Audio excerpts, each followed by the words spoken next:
There is a strange and beautiful law that governs the history of invention, and it goes something like this.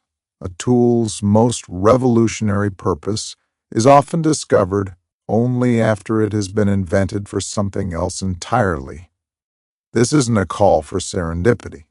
It is a fundamental description of how progress actually works. We are taught to believe in a linear, purpose-driven model of creation. We identify a problem, we design a solution, and that solution fulfills its purpose. The story is neat, tidy, and almost always wrong. The reality is that our inventions are haunted by the ghosts of different, often more powerful, purposes that we cannot see at the time of their creation. I want to take you to the height of the Second World War. The problem was one of life and death.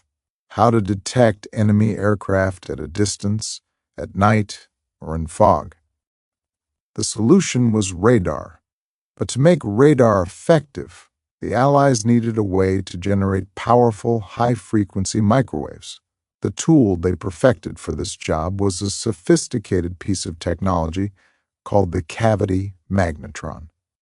This device was a masterpiece of purpose-built engineering. It was a war-winning instrument.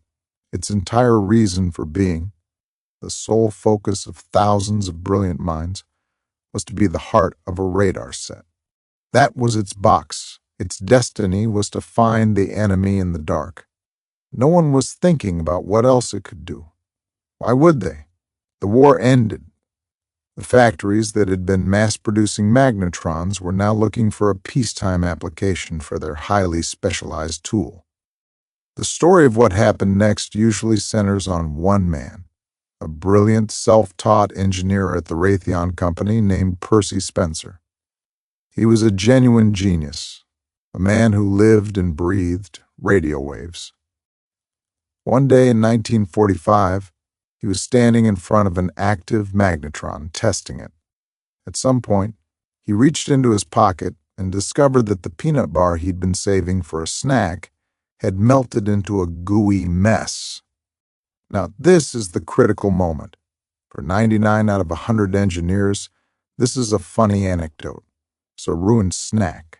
It's an interesting but irrelevant side effect of the machine's primary function. The story ends with a laugh and a trip to the vending machine. But Spencer's mind worked differently. He was not just a great engineer, he was a great observer. He was not trapped by the magnetron's intended purpose. He was curious about its unintended consequences. He did not see a nuisance. He saw a new phenomenon. So he ran another experiment. He sent a boy out for a bag of popcorn kernels and placed them in front of the magnetron. The kernels exploded, dancing around the lab. Then he tried an egg. The egg cooked so rapidly from the inside that it exploded in the face of a curious colleague. In that moment of messy, comical discovery, Spencer did something extraordinary.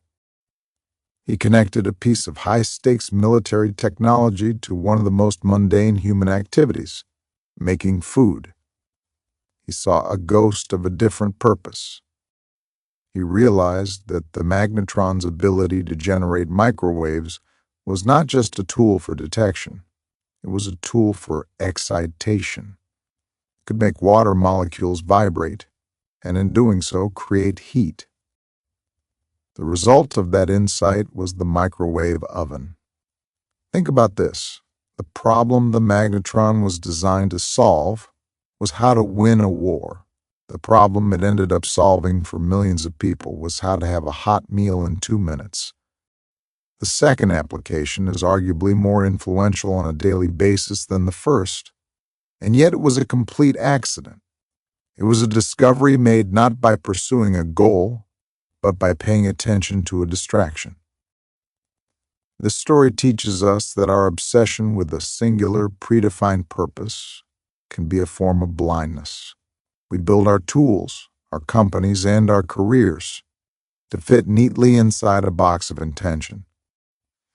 But the most powerful potential is often not in fulfilling the original plan. It is in the weird, the unexpected, the useless side effects. The most important question we can ask is not, did it work? It is, what else did it do? Because the future is rarely built by the people who have a perfect plan. It is built by the people who have the curiosity to notice when their candy bar is melted.